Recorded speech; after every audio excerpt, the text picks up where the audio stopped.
de la dernière 2063 devra se démarquer.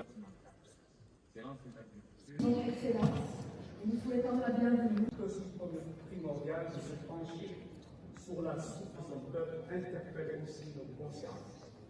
L'extermination de ce peuple doit cesser. Heads of state and government.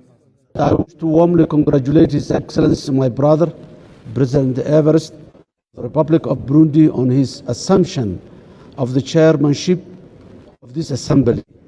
I'm confident that under his leadership, mudane madaxweyne Everest, madaxweynaha jamhuuriyadda Burundi ahna gudoomiyaha midowga Afrika, mudane Maxamuud Cali Yuusuf, gudoomiyaha golaha guud ee midowga Afrika, madaxweynayaasha sharafta leh, ugu horeyn waxaan si diiran ugu hambalyeynayaa walaalkay madaxweynaha jamhuuriyadda Burundi, mudane Everest, xilka gudoomiyenimo ee golaha ee uu maanta la wareegay.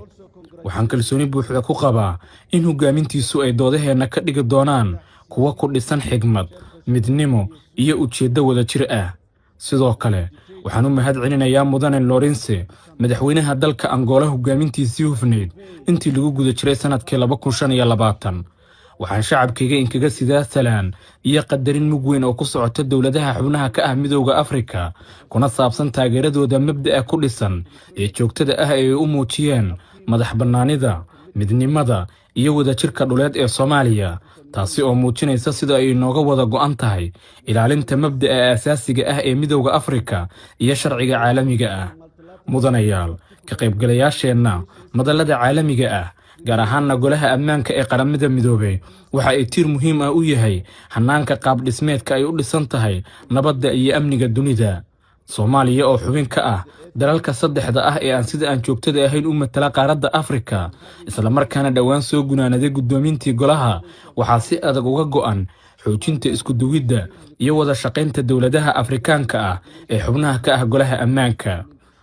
mudnaanteennu waa in marka ay timaado arrimaha saameynaya nabadeenna, madax bannaanideenna iyo horumarkeenna, ay Afrika sii ahaato mid leh hal cod oo jaan go'an, mabda' ku dhisan oo midaysan. Soomaaliya waxay u mahad ballaaran u jeedinaysaa dowladaha xubnaha ka ah midowga Afrika sida ay kalsoonida iyo aaminaadooda ugu muujiyaan Soomaaliya iyo dalalka kale ee loo doortay inay ka mid noqdaan golaha nabadda iyo ammaanka ee midowga Afrika muddo xileedka 2026 ilaa 2028. Mudanayaal, Soomaaliya waxa ay ku guda jirtaa dardargelinta ajandaheeda isbeddelka ee ballaaran. doorashadii qof iyo codka ahayd ee sida guusha leh uga qabsoontay caasimadda Muqdisho bishii Diseembar 2020 oo ay dadku si wacan uga qayb qaateen, waxa ay ahayd guul taariikhi ah oo laga gaaray dadaalada lagu xoojinayo dowlad dhiska iyo dimuqraadiyeynta dalka. Hadda waxaan si firfircoon u socda diyaargarowga loogu jiro sidii doorashooyinka tooska ah loo gaarsiin lahaa dhammaan caasimadaha maamul goboleedyada dalka, taasi oo xoojinaysa sharciyadda, midnimada iyo in xukunka la iska wada dhex arko. isla mar ahaantaana dagaalka adag ee Soomaaliya kula jirta argagixisada waxaa laga gaaray natiijooyin la taaban karo. xoreynta deegaano ballaaran ayaa caddayn u ah wax ku oolnimada ay leedahay helitaanka istiraatiijiyad hufan oo dhammaystiran. istiraatiijiyadani waxa ay ku dhisan tahay hab 3 xeer ah: howlgalla milatari oo xooggan, burburinta nidaamka ku dhisan fikirka xagjirka ah, iyo baabi'inta shabakadahooda maaliyadeed ee taageera argagixisada. guulahani waxay sidoo kale muhiim u yihiin ahmiyadna u leeyihiin garab istaagga joogtada ah ee dalalka gobolka iyo caalamka, iyada oo si buuxda loo ixtiraamayo madax bannaanida Soomaaliya iyo in Soomaaliya ay iyadu arrimaheeda u madax bannaan tahay. Mudanayaal, waa inaan sidoo kale u istaagnaa wax ka qabashada arrinta walaaca weyn ku haysa golaha oo ku aadan falalka ay Israa'iil kugu xadgudbayso madax bannaanida, midnimada iyo wadajirka dhuleed ee Jamhuuriyadda Federaalka Soomaaliya. falkaasi waxay si cad u jaminayaan mabaadi'da aasaasiga ah ee ururkeenna sida ku xusan ahdiga lagu unkay midowga Afrika, gaar ahaan qodobka 3 farqadiisa B.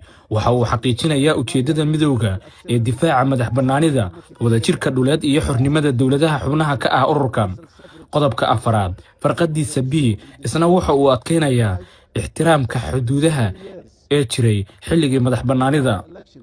mabaadi'dan ma ahan kuwa meel isaga qoran, waa heshiisyo saldhig u ah amnigeenna, wadajirka iyo kalsoonida aynu isku qabno.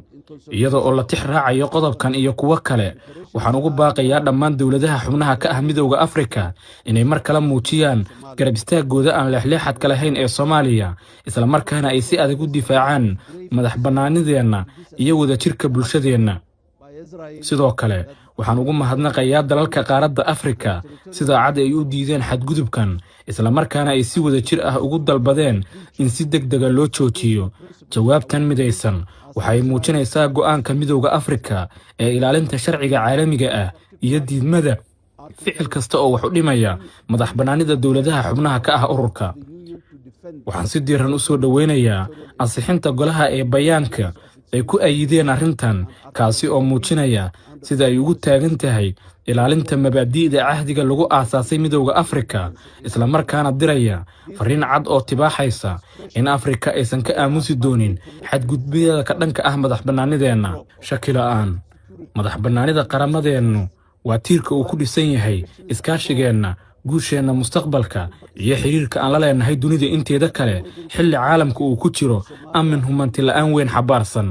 mudanayaal aynu sii xoojinno midnimadeenna ballaarinno iskaashigeenna isla markaana aynu dib u xaqiijinno sida aynu ugu taagannahay in Afrika ay iyadu xal u hesho mushkiladaheeda.